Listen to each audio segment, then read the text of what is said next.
महाराष्ट्राचा आवाज आपल्या हक्काचा. आपण ते का जमलो आहोत, आज आपण कशा करता जमलो आहोत आणि पुढची वाटचाल आपली काय असणार आहे याचा आढावा घेण्यासाठी ही बैठक निष्ठावंतांची बैठक म्हणतात तिला. आणि तिला आपण नाव दिलेलं निष्ठावंतांची बैठक. आपण जे आहोत ते खरे निष्ठावंत आहोत, आपण गद्दार नाही. जे गद्दार होते पक्षाचे, त्यांनी पक्षाची गद्दारी केली आणि ते आज शहरातनं 3 दिवसासाठी सुट्टी बनवण्यासाठी शहराच्या बाहेर गेलेले. सर्व गद्दारांना घेऊन ती गद्दारांची मंडळी आहे, गद्दारांची जी टीम आहे. लोकसभा इलेक्शन मध्ये मी पक्षाची बाईक रॅली काढली होती. पक्षाच्या बाईक रॅलीची या मंडळींनी कट कारस्थान रचून पक्षाची बाईक रॅलीची परमिशन सुद्धा पोलिसांवरती दबाव आणून रद्द करण्यासाठी लावली होती. कारण त्यांनी दोस्तीचं गठबंधन त्यांनी बोलवलं होतं गद्दारांसोबत. या गद्दारांना गद्दार हे मिळलेले आहे सर्व, आणि यांनी ठरवून आपला पक्ष इथे संपवलेला आहे शहरामधला. आज ठरवण्यात संपवण्याचं काम देखील यांनी मंडळी नियोजनबद्ध प्लॅनिंग केलेलं आहे.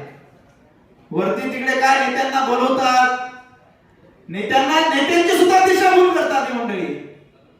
नेत्यांची सुद्धा दिशाभूल करतात. नेत्यांना जेव्हा विचारलं जातं पत्रकार परिषदेमध्ये, तेव्हा ते नेते पण आमचे म्हणतात की आम्हाला काही कल्पना नाही, आम्ही इथे कॉर्पोरेट मीटिंग साठी आम्हाला बोलवलं होतं, आम्ही इथे जेवण करण्यासाठी आलो. तर पूर्णपणे नेत्यांची सुद्धा ही मंडळी दिशाभूल करते. आणि यांनी इतक्या दिवस लोकांच्या डोळ्यामध्ये धूळ फेकण्याचंच काम केलेलं आहे. या मंडळींनी लोकांच्या डोळ्यामध्ये धूळ फेकण्याचं काम केलेलं आहे. लोकसभा इलेक्शन झाल्यानंतर मला पवार साहेबांनी बोलवून घेतलं. मी दिल्लीला गेलो. मला सांगितलं पुढची वाटचाल काय असणार आहे, शहरामध्ये पुढे काय करणार आहात, विधानसभा पुढे आली त्याच्यासाठी काय तुमचं नियोजन आहे शहरामध्ये. साहेब तुम्हाला सांगतो, मी जयंत पाटील साहेबांना देखील भेटलो. पवार साहेबांच्या माझ्या 2 मीटिंग झाल्या. त्यावेळेला मी त्यांना सुचवलं की पक्षामध्ये पक्षाचे नेते जेव्हा त्यांना अशी परिस्थिती दाखवतात की आम्हाला तुमच्याशिवाय पर्याय नाही, तेव्हा त्यांचं फावतं आणि त्या फावलेल्या गोष्टींनीच त्यांची जी शक्ती आहे, शक्ती तर त्यांची काही नाही, ती निर्माण करतात. तो फुगा असतो, तो फुगा निर्माण करतात. ती हवा असते फक्त. आमच्या सारख्या टाचणी जरी मारली तर फुगा आम्ही फोडू शकतो. एवढी आमच्या कुवत, एवढी ताकद आहे. हा समाज आमच्या सोबत आहे. त्या वेळेला मी पवार साहेबांना सुचवलं की उल्हासनगर मध्ये माझे बंधू भगवान पालेराव यांना मी सोबत घेऊन गेलो पवार साहेबांकडे. त्यांना सांगितलं की साहेब म्हटलं यांना तुम्ही तिकीट द्या, निवडून आणण्याची जबाबदारी आमची, निवडून आणण्याची जबाबदारी आमची. त्यावेळेला पवार साहेबांनी सुद्धा मला सांगितलं की आपण याच्यावरती नक्कीच विचार करू. त्यानंतर प्रांताध्यक्षांना भेटला जयंत पाटील साहेबांना. जयंत पाटील साहेबांनी सुद्धा सांगितलं मला आपण याच्यावरती नक्कीच विचार करू आणि नक्कीच हा निर्णय घ्यायला काय हरकत नाही. तर साहेब मला एक सांगायचं आहे, हा निष्ठावंतांना न्याय असेल. हा जर निर्णय पक्षाने घेतला, आज तुम्ही पण इथे निरीक्षण करण्यासाठी इथे आलेले आहात, तर हे सगळं निरीक्षण केल्यानंतर माझी सुद्धा तुम्हाला एक कळकळीची विनंती राहील पक्षाचा कार्यकर्ता म्हणून की वरती तसं तुम्ही कळवा पक्षाला. एक तुमच्याकडनं पण तुमचा पण एक रिपोर्ट पक्षाला जाऊ द्या अधिकृतरित्या की इथे नेमकी ग्राउंड रिपोर्ट काय. आज नगरसेवक सुद्धा इतर पक्षांचे सुद्धा आपल्या पक्षांचे सुद्धा आपल्या संपर्कात आहेत आमच्या. बोलतात तुम्हाला जर पक्षाने जर निर्णय जर कौल दिला तर आम्ही सगळे 100% तुमच्या सोबत येऊ, असं पक्षाने सुद्धा नगरसेवकांनी सुद्धा आम्हाला सांगितलेलं आहे. पण पक्ष ज्या वेळेला आजपर्यंत पक्षाने पण जी भूमिका घेतली की कलानींकडे दिलं, मागे त्या गंगोत्रीला पण दिलं होतं, त्याच्याकडनं काढून घेतलं. लोकांना वाटतं नाही पक्ष कलानींच्या हातात आहे, पक्ष कलानींच्या दावणीला जाऊन बसलेला आहे. हे साफ खोटं आहे, हे साफ खोटं आहे. कलानींचा फुगा आम्ही तुम्हाला नक्कीच फोडून दाखवू. आणि मी आज जाहीर नाव घेतोय की इथे शहरामध्ये आपल्याला परिवर्तन घडवायचं आहे. येणाऱ्या महाविकास आघाडीकडनं जर उमेदवार आपण आपल्या आज उल्हासनगरमध्ये 2,70,000 मतदार आहे, त्यात 3 ते 4 जर आपण टोटल जर बघायला गेलो तर 3 ते 4 चौरंगी लढत ही 100% इथे होईल. त्यामध्ये मला म्हणायचं ना, सिंधी बांधव सुद्धा आपले आहेत, उत्तर भारतीय सुद्धा आपले आहेत, शीख बांधव सुद्धा आपले आहेत.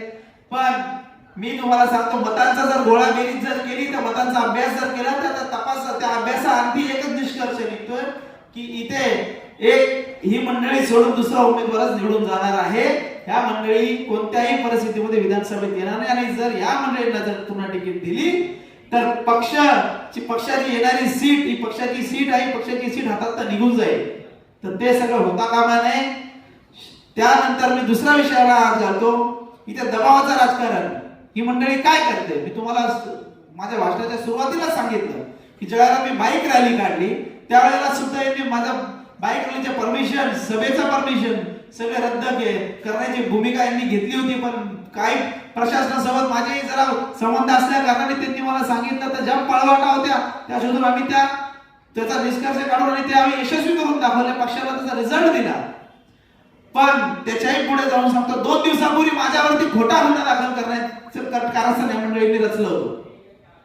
खोट्या गोष्टी करण्याच्या रचला पोलिसांना दबाव आणून, कारण त्यांनी दोस्तीचं गठबंधन केलेलं होतं. त्या दोस्तीच्या गठबंधनाचा आधार घेऊन, त्या मंडळींचा आधार घेऊन यांनी पोलीस स्टेशन मध्ये सगळं सांगून माझ्यावरती मला आत टाकण्याचा त्यांनी प्रयत्न केला. आज जेव्हा माझे वकील कोर्टात गेले तर कोर्टाने देखील तिथे ताशेरे ओढलेले आहेत की हे जे आहे चुकीचं आहे. तुम्ही चुकीच्या पद्धतीने जे करताय ते कारवाया जे वरिष्ठ मंडळींना झाला.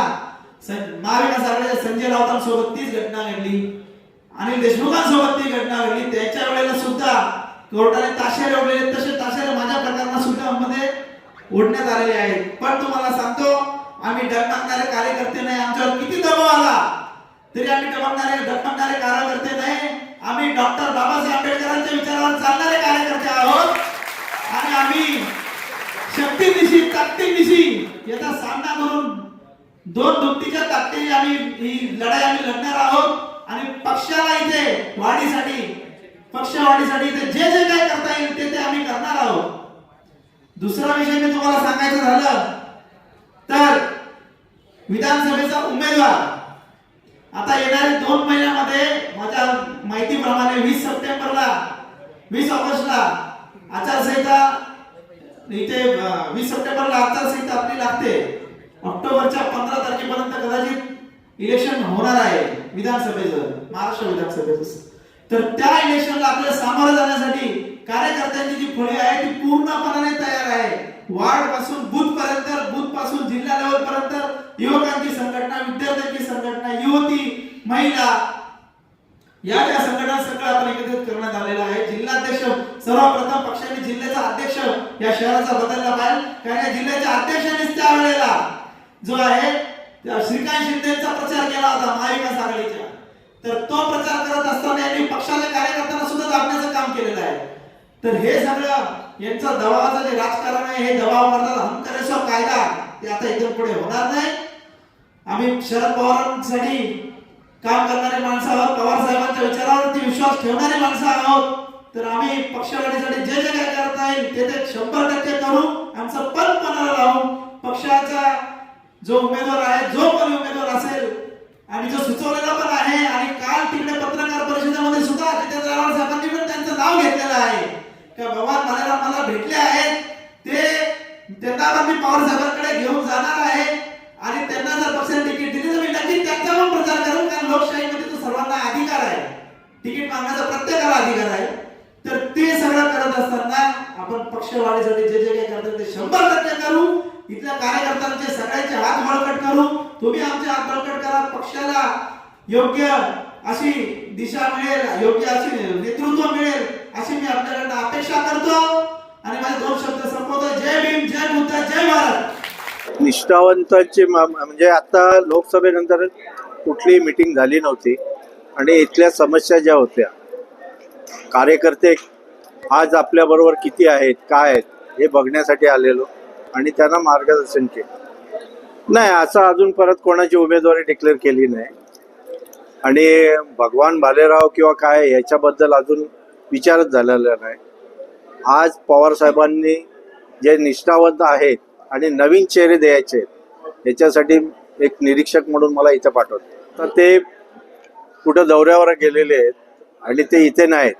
पण आम्हाला वरिष्ठांचा आदेश होता का तुम्ही मीटिंग लावा आणि तिथली परिस्थिती काय आहे हे बघून घ्या. होऊ शकतो ना. आज 40 आमदार गेले तर नवीन चेहऱ्यांना संधी द्यायची म्हणून पवार साहेबांचा एक हे विचार आहे. त्या हिशोबाने काहीतरी चेंजिंग होऊ शकतो. ते मी सांगू शकत नाही कोण उमेदवार असेल ते. तुमच्या परिसरातील काही घडामोडी किंवा समस्या असतील तर आमच्या वृत्तवाहिनीला संपर्क करा आणि तसेच सतत अपडेट राहण्यासाठी आमच्या वृत्तवाहिनीला सबस्क्राईब करा आणि बेल आयकॉन दाबायला विसरू नका.